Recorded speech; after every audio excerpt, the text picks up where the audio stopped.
So after we left JP's house, I asked the girls if they could take me by Chris's, and we went over there. His car wasn't outside, so I wasn't sure what to do next, where to go. Kim suggested that we go to her apartment, hang out there for a little bit until Chris comes by, or until we at least get a hold of him. So we headed over to Kim's house, and when we got there, we got out the car and we started walking across the parking lot, and I saw a helicopter in the sky, man, and I saw the helicopter flying over the area where this all took place, and I just knew right then and there, man, that it was all bad. So we go up to the apartment, we're hanging out there, and the girls are just hanging out, smoking and drinking, and I'm just sitting there. I'm still stuck and not even knowing what the fuck to do with myself. So I'm just kind of not even really there.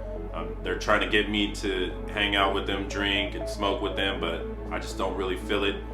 So, I never really discussed with them what happened, but they kind of knew. They knew something bad happened. They knew something was on my mind, so they were trying to make me feel better, and they were saying basically, don't worry, Ron, anything happens, we'll say you're with us. So they were taking pictures, trying to make it, seem like as if I was with them all night. And after that, after a little while, there was a knock on the door. It was kind of a loud knock, so I was like, man, it's the police, man. I was tripping. So I ran to the back of the apartment. I was in the back room, just waiting, and I heard Kim open the door. And then I heard this female's voice asking for me, talking about, where's Ron? Where's Ron? So I come out the room, and it's this girl, Gina, and she runs up, she gives me a big old hug, and she's like, hey, Ron, I need to talk to you. I need to talk to you. Please, come outside, come outside. So I go outside with her, and she says, Ron, I was over there where that shit happened, and I saw the life flight come in, and the cops waved the life flight away. She's like, man, Ron, that boy died. And I remember I was just like, fuck, man, it hit me right in my stomach, and I couldn't shake this feeling of the alcohol effects and just feeling nauseous. And I remember just standing there stuck, and she was saying things to me. She was saying, if I found you, Ron, they're gonna find you too. She's like, you gotta go. Wherever you need to go, I'll take you. Let's go now, though. And I was like, all right, I was just like, okay. And so we hop in her car. She got her little family with her. And, we take off, and she's like, where you want to go? I said, I don't know, maybe a hotel or something. That way I can just, get my head straight and just kind of hide out for a minute and figure out what the fuck to do. She's like, all right, cool. So we start heading off to Fairfield. But as we're leaving Vacaville, we're passing a 7-Eleven. And I swear to God, I see this fool Damon, and he's outside of 7-Eleven walking. And I rolled my window down, and I'm like, Damon! And this fool literally just took off running. And I was like, man, what the fuck? I didn't know what the hell was going on. So we just kept driving. We went to Fairfield. We were trying to get a hotel room. And I had no more money. She had a little bit of money, but not enough to get me a room. So we were kind of just asked out on that. So I was just like, fuck it. Can you take me to my lady's job? I'll just go over there and hook up with her, and then I'll figure something out. And she was like, all right, are you sure? Because it's back in Vacaville. And I was like, yeah, fuck it, just take me over there. So we drive back to Vacaville. She takes me over to my lady's work, and I say bye to her and her family. She gives me the little bit of money she had, so I can, put some more money to it and get a hotel room for the night. So I walk in, and my lady's there. She's working by herself. She's closing up the place for the night.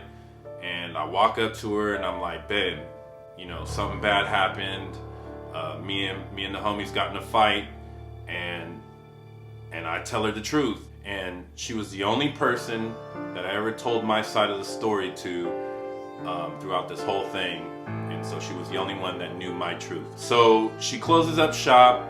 We hop in the car. She's like, what the hell? She's tripping out. But I'm telling her the same thing. Like, basically, I just need to get to a hotel, think about it, figure out what the hell's going on. So we run to her parents' house. We grab my daughter, and we head off to Fairfield again. We got a hotel room for the night, and we basically just went in there and crashed out for the night. The next morning, I woke up. I asked my lady to go out and get a newspaper because I wanted to see if anything about it was in the news or the newspaper. So she went out, got a newspaper, brought it back to the hotel room. I went through it. There was nothing in it about it, so maybe it was too soon or what, but I was hoping that maybe something good happened. Maybe what I heard about him wasn't true. So I decided to call JP's house. I asked my lady to call over there. She called over there, no answer. Then I told her, hey, why don't we call his mom's house? Because she lived right down the street.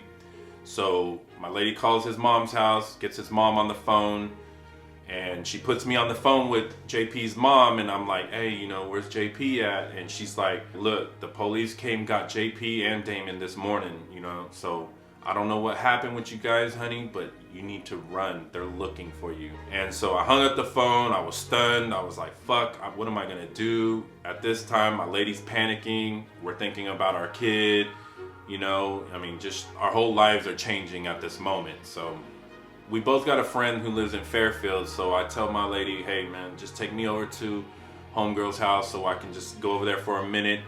I need to get away from you and the baby. You know, I don't want to get you in trouble, so, you know, you got to go do your thing. I'm going to go and do my thing, and I'm sorry, but, you know, it's how it has to be. So she takes me over to this girl's house. We decide that I'm going to stay here for a little bit till I figure things out. And so I'm out there with my lady and my kid, and I'm just basically, you know, hugging my lady and giving kisses to my kid and just basically telling them I love them. And I remember just feeling like this is the last time I'm ever gonna see them, you know what I'm saying? Like, I just knew this is all bad, you know, and I fucked up. My life's fucked up now, you know, and so it's pretty much over. And it was a sad moment for us. We were both kind of crying and shit. I was just looking at my daughter feeling like shit, like thinking, man, you know what I mean? Like, we were trying to build a family and now it's over. So, but I said my goodbyes, we said goodbye, she took off, I went back in homegirl's house, and I just basically, you know, was tired, I was stressed, I felt like shit, and I remember just feeling exhausted. And I asked her if I could just pass out right here real quick and, you know, get a ride later and get up out of here, and she said it was cool. So I passed out right there on her floor, and that was it. So when I wake up, I get on the phone, I call my homegirl Kim, and I tell her, hey, you know, can you come swoop me? Can you come pick me up? She says, yeah, and she comes through with the same girls that she was with last night. And so I hop in the car with them. They're like, where you want to go? We hungry, you know what I mean? We want to go eat. The only person I could think about at the time was an old friend of mine that I knew who lived in Concord. So I told them, if you could take me to Concord, that would be cool. Just drop me off there and I'll just go ahead and do my thing. And they were like, cool with it. So they take me to Concord. I get over there. It's my friend Tommy's house.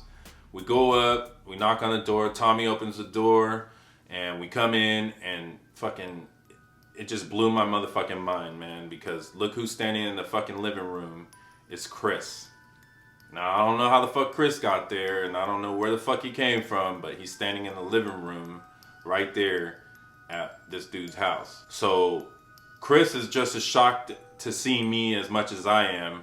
So he's like, hey man, let me talk to you. And I could tell he's like in this panic state. You know, he looks scared. So I walk with him to the back of the hall of the apartment, and we're back there, and he's like telling me that the cops came to his house like at 4 a.m. and raided his house. And I'm like, well, what's up? You know what I mean? What happened? And he's like, well, they took me down and they were questioning me, you know, about what happened. And I said, well, what the fuck happened? What'd you say? You know what I mean? He says, well, I told him what happened, man. I told him that Mike and Kevin killed that dude. You know what I mean? They were stomping on him. And I told the police that you were standing next to me on the sidewalk. And I'm like, man, you know, and in this moment, you know what I'm saying? Because like I said, I was young and dumb. I really didn't hear much what he was saying, because all I heard was that he was telling, and I got angry and I just didn't want to be around this dude, you know what I'm saying? So I just turned around and walked away from him, and I walked back out, and the girls was out there, and the homegirl Kim was like, Ron, she was getting frustrated. She was like, Ron, you know, what are you going to do? Because we hungry, we trying to get up out of here. I was like, let me roll with you to the restaurant. Let me think about this. I don't want to be here. And she's like, what? You know, she was like tripping, but we bounced. We went to this restaurant in Concord. I think it was Denny's. And so we go up in there and we're all hanging out, and I'm just sitting there confused, you know, and these girls are ordering their food and shit. I'm not hungry. I don't want shit. Can't think about food. And so we're just sitting there and they're waiting for their food, and I can tell that I'm fucking bringing the whole group down because I'm just stuck. I remember just looking at one of the girl's kids. She had her kid with her, a little baby with her. And I remember just looking at the baby in the high chair, man. And I remember just looking at the baby thinking to myself about my own kid. And I remember just the tears just started falling, man. You know what I'm saying? And they were all sad too. And, you know, they just couldn't even eat their food. Their food came and they just didn't even feel like eating either. So after a little bit, one of the girls who was driving us around, she started getting blown up on her pager or her phone. I'm not sure. It was 98. So, but she started getting messages that Kim needed to call home. So Kim hops up. She goes in the back, hops on the payphone, and she calls home. So we're all just kind of sitting there, and Kim's taking hella long. And I remember just thinking, man, let me go check on her. So I get up, I go over there to the payphones.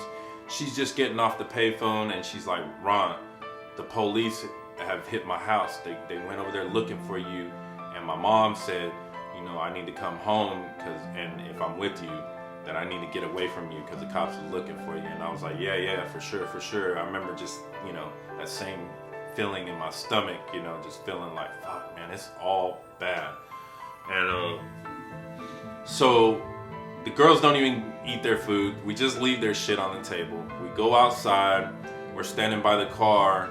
And they're like, hey, we'll take you wherever you want to go. We'll go drop you off. And at this moment, I'm just like, man, I don't think anybody should be around me right now. So I'm telling them, nah, don't even trip. Just go. Just leave me here. And I remember we're just like giving each other hugs. But like I said, I knew Kim a little bit longer than most of them. So it was kind of sad saying bye to Kim. She was crying. She was worried about me. You know, she was asking me, are you sure? Are you sure you don't want us to take you somewhere? And I was like, nah, you better go because I already got you guys in enough trouble. So they left me there. And I remember when they drove off, man, I just remember that feeling, man, just feeling like, man, I'm alone. You know what I'm saying? I felt like there was no one to turn to. So, you know, I was on my own. But so I just started walking, and I walked over to this little mall that I saw. And I was just like, fuck it, I'm gonna call my mom. So I found a payphone, and I got on the phone, and I called home to my mom. My mom answered the phone. She was crying, and I was just like telling her, Mom, I don't know what to do. You know what I'm saying? Like, what should I do? And she was basically telling me the same thing, like, son, I don't know what to tell you. I don't know what to do either. She's like, the cops came by. They went through our attic. They questioned me and your dad. You know, we're old. You know, we can't be putting up with stuff like this. She's like, I don't know what to tell you, son. I'm sorry. And at that moment, I saw 2 security guards walking towards me, and I kind of panicked, and I was just like, Mom, I love you. I gotta go. And I hung up on her, and I just took off the other way walking. The security guards, I don't think they were tripping on me. They just kind of followed me because I looked suspicious. I was by myself. The mall was closing. So they just kind of followed me for a little bit. I left, and I just started walking in the direction where I thought Tommy lived. And so it was getting dark, and so I'm walking through these neighborhoods. I'm paranoid as fuck. I'm hopping in bushes. Every time I see a taxi cab, I'm hiding because I think it's the police. And then I come to this park, and there's this guy sitting in his truck, and his homeboy's on the payphone there. And I walk up to the guy, and I'm like, hey man, you know, can I ask you for a big favor? I need to get to this guy's house. I don't even really know exactly where it's at. I can only tell you what it's by. And he basically told me, nah man, we're doing something, we're heading somewhere else. You know what I mean? Like, I ain't got time for that. And I was like, I was desperate. So I was begging his ass. I was like, look, I got like $2. I'll give it to you. I really need to get over there. You know what I'm saying? I'm not from around here. I don't know how to get there. He lives by this like 7-Eleven in these apartments, and it's like a hill next to the apartments. He was like, I know what you're talking about. That's way out my way though. And I was like, man, please. So finally he just gave in. He was like, fuck it, man, hop in. I hop in with him and his friend. They drive me over to that 7-Eleven, and I try to hand him my $2. He's like, nah, man, it's all good, man. Keep it, man. And I was like, man, I appreciate you. So I hop out, and I remember walking over to the apartments, but I had this weird ass feeling not to go through the apartments the front way. So I decide to hop over the wall in the back and go up to his apartments from the back way. So I do that. I get up to his apartment. It's dark as fuck outside. I knock on the door and he opens the door. No one's there, just him and his roommate. You know, they're just sitting there watching TV. I come in, I sit down, I tell him, hey man, can I use your phone real quick? I got a call for a ride. The ladies left me out here. They were like, what the fuck? You know, they're tripping. But I was like, man, can I use your phone? So I call my girl, she picks up. I'm like, babe, can you come pick me up and take me to the police station? Cause I'm gonna turn myself in. I decided that I'm not gonna run no more. Fuck this shit. I didn't really do it, you know what I'm saying? So I was a part of it. I'm just gonna go ahead and turn myself in and just get this shit over with, you know? And so she's like, are you sure? All right, I'll come through, you know? And so I tell her where I'm at, give her the address and everything, and I hang up with her. So I go back, sit on the couch with Tommy and his roommate. They got the TV on, and we're just sitting there smoking some weed and shit. And they're asking me if I want something to drink. I'm like, nah, I'm cool. My ride should be here in about an hour. So I'm just chilling with them. And as we're sitting there watching TV, all of a sudden, it's like the 10 o'clock news and shit. And it comes on, and we're sitting there, and all of a sudden you see my motherfucking face on the fucking news. And it's running down the story about what happened, you know, a fight, and this guy died from being stomped on the head multiple times, and they're saying basically that I'm wanted for questioning in this homicide. And I'm just like tripping, seeing it was hard for me to believe that was my fucking face on the fucking news. So I look over at Tommy and his roommate, and they're just staring at me. And his roommate, Tommy's roommate, says, did y'all really do that? And I'm like, nah, man, I'm already gonna turn myself in. That's why I can't use the phone. My girl coming to get me, and I'm gonna go turn myself in right now, you know what I'm saying? And they were like, what? They were like tripping. And so his roommate, I don't know if he had experiences with this type of shit or what, but his roommate was basically saying like, Ron, are you wearing the same clothes you was wearing yesterday? And I'm like, yeah.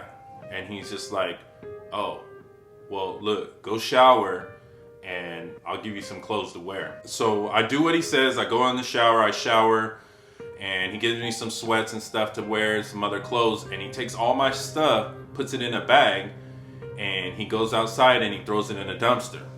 So I'm just chilling and I'm waiting for my ride, and then all of a sudden the phone rings. And Tommy answers the phone and he's like, hello? And he's like, who? And he's like, Ron. He's like, no, there's no Ron here. And he kind of covers the mouthpiece and he looks at me and he's like, police. And he's like, nah, he's not here.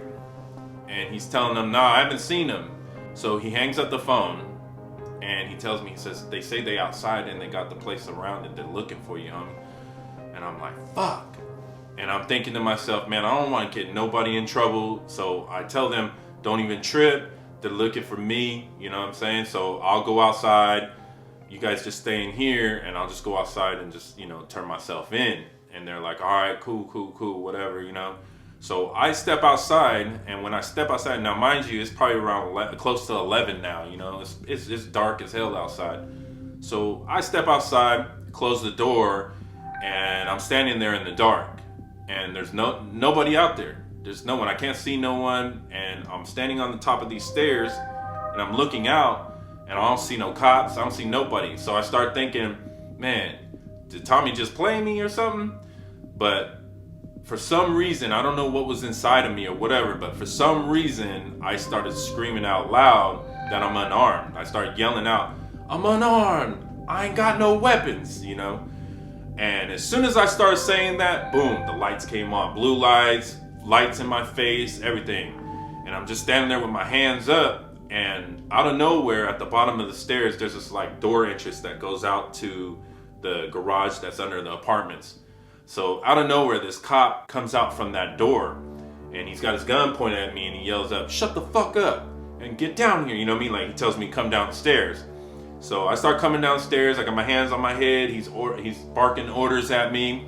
He grabs me, slams me against the wall, puts my hands behind my back, puts the cuffs on, pulls me into the garage area, and he says, is there anybody else in the apartment?